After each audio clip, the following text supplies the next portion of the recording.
Shaolin monk के शरीर इतने ज़्यादा मजबूत होते हैं कि आप उनके शरीर में भाला नहीं घुसा सकते। सूरज उगने से पहले ही उनका सारा ट्रेनिंग शुरू हो जाता है। ब्रूस ली और जैकी चैन जैसे एक्टरों ने भी कराटे और मार्शल आर्ट्स में ट्रेनिंग लिया हुआ है, पर फिर भी वो इन शाओलिन मॉन्क के आगे नहीं टिक सकते।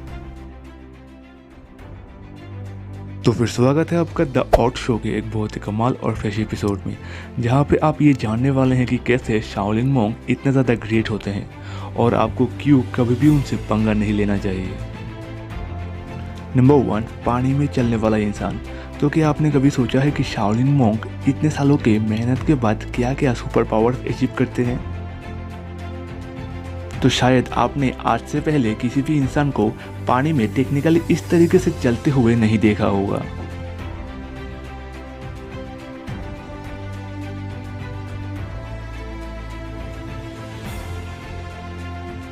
तो चाइना में रहने वाले शेंग लिली ने अपने कुंग-फू के प्रति इंटरेस्ट की वजह से सन 2002 में शाओलिन मॉन्क कैंप को ज्वाइन किया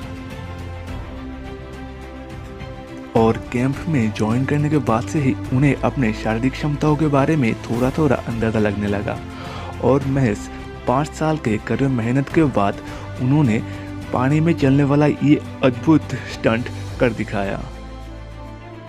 महज 150 मीटर लंबे इस तालाब को बस एक कपड़े के बने हुए पुल से ही उन्होंने 2.56 सेकंड में क्रॉस कर दिया। और इसी के साथ शेंग लिली पहले ऐसे इंसान बने जिन्होंने 2.56 सेकंड तक कंटिन्यूअस पानी में चल के Guinness book of world record में अपना नाम दर्ज करवाया।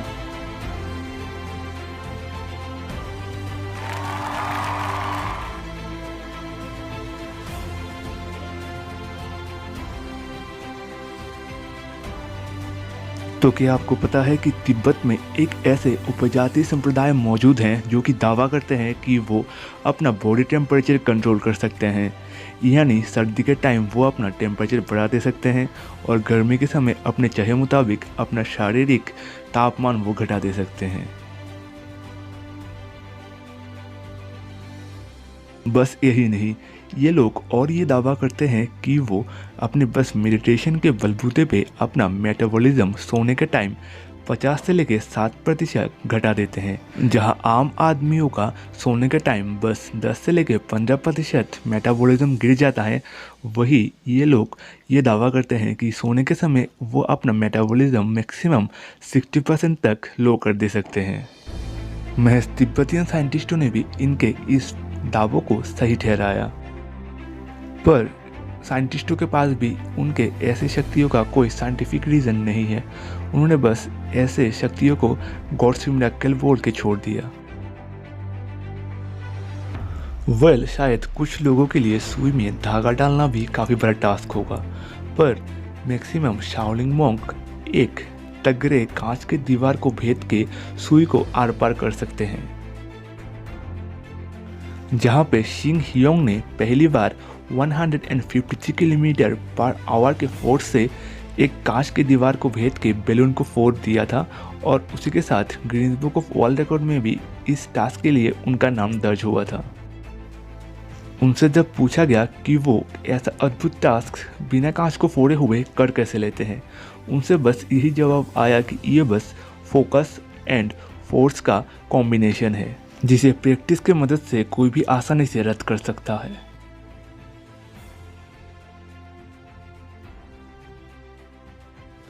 आपने शायद टेलीविज़न में कई बार ऐसे लोगों को देखा होगा जो कि अपने हाथ की मदद से गर्म तेल में पकौड़े तल देते हैं, पर क्या आपको पता है कि जापान के शाओलिन मॉन्क टेम्पल का ये क्रिमिनल मंक गर्म उबलते हुए ऑयल में बैठ जाते हैं।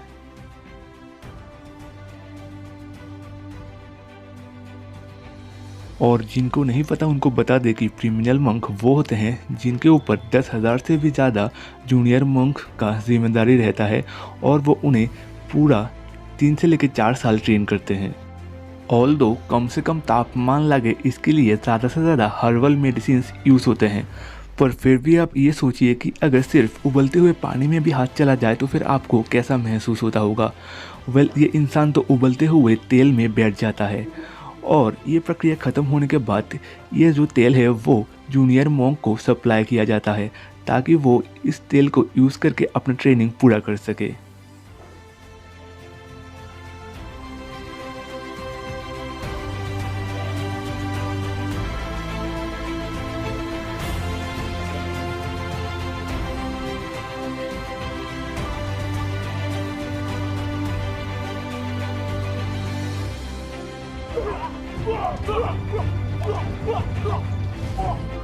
आयरन हैंड शाओलिंग मॉन्क कई सालों के मेहनत के बाद वो अपने हाथों को लोहे जैसा कठोर बना सकते हैं। वो बर्फीले पानी में अपना हाथ दे मारते हैं जब तक वो अपना हाथ को महसूस करना बंद ना कर दे। उसके बाद वो आयरन पाम बैग में अपने हाथों को बार बार मारते हैं ताकि उनका हाथ आयरन जैसा ही कठोर बन जाए। इस टेक्निक को आयरन पाम टेक्निक बोलते हैं और इस टास्क को पूरा करने के बाद वो अपने हाथों से ईंट को तोड़ सकते हैं। यहाँ तक कि इनमें से कुछ नुकीले कील को लकड़ी के अंदर पूरा डाल सकते हैं और पूरा अंदर घुसाने के बाद खींच के उस नुकीले कील को लकड़ी से निकाल भी सकते हैं। पर ये सब अचीव करना इतना आसान नहीं है, बार बार उन्हें लोहे के रोलर के अंदर से अपने हाथ को गुजारना पड़ता है। आप पहले इस इंसान को देखिए, इस इंसान का नाम है शेंग योंग। अब इस पैर में होल को देखिए, ये सारे होल शेंग योंग ने ही क्रिएट किए हैं, ना कि किसी लकड़ी या फिर भाले के मदद से। बस अपने उंगलियों के बलबूते पे पैर में ऐसे छोटे छोटे होल कर दिए हैं शेंग योंग ने।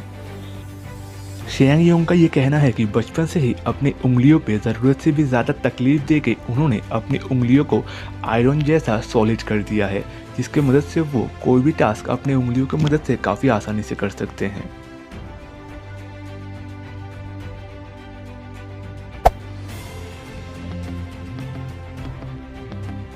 तो दोस्तों, शाओलिंग मॉन्क अपने पैरों को 180 डिग्री एंगल में मोड़ सकते हैं।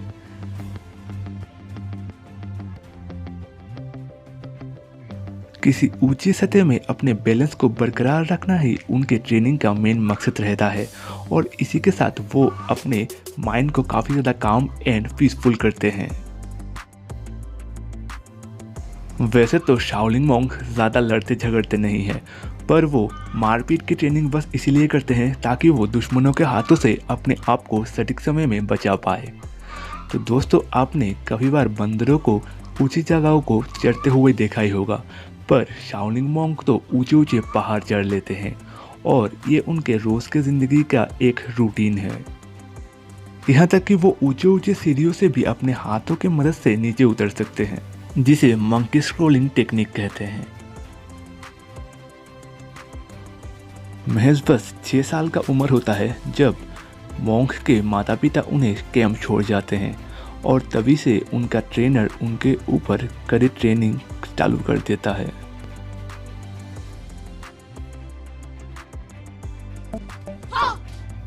चाहे उन्हें पैरों में 360 एंगल में मोड़ देना हो या फिर बैम्बू में उल्टा लटका देना हो, बस 6 साल की उम्र से ही उनके बॉडी के ऊपर ज़्यादा से ज़्यादा टॉर्चर शुरू हो जाता है। अगर एडल्टहुड में ये सब ट्रेनिंग करने की कोशिश किया जाए तो फिर बॉडी को काफ़ी ज़्यादा चोट पहुंचेगा और वो अपना जो इम्यूनिटी लेवल का हाईएस्ट पोर्शन है वो उसे अचीव नहीं कर पाएंगे। कुछ शाओलिंग मॉन्कों को 10 साल से भी ज़्यादा का समय लग जाता है अपने बॉडी के हाईएस्ट लेवल ऑफ अचीवमेंट को अचीव करने के लिए।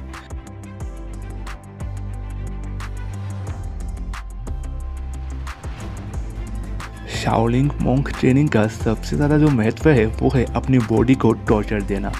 जैसे आप अभी इस आदमी को देखिए, ये अपने गले को बैम्बू के साथ काफ़ी जोर से हिट कर रहा है। जैसा कि आप लोगों को पता होगा कि गला शरीर का सबसे कमज़ोर अंगों में से एक है और बस ये बात के लिए ये शाओलिंग मॉन्क अपने गले को ताकतवर बना देते हैं ताकि उनके शरीर में कोई कमज़ोर अंग बचे ही ना। और अपने शरीर के ऐसे कमज़ोर से कमज़ोर बॉडी पार्ट्स को ताकतवर बनाने से ही शुरू होता है शाओलिंग मॉन्क का ट्रेनिंग और लगभग 4 से लेकर 10 साल के कड़े ट्रेनिंग के बाद ही कोई आम मॉन्क शाओलिंग मॉन्क में तब्दील होता है। तो फिर इस एपिसोड में बस इतना ही। द ऑड शो के इस एपिसोड में हमने आपको शाओलिंग मॉन्क के लाइफ से जुड़े हुए कुछ छोटे से हिस्से को दिखाने का कोशिश किया है। तो अगर आपको भी इसी तरीके का unique, uncommon and interesting videos देखना पसंद है तो आप द ऑड शो को विजिट करके वहाँ से देख सकते हैं। तो मिलते हैं अगले वीडियो में, तब तक अपना ख्याल रखें।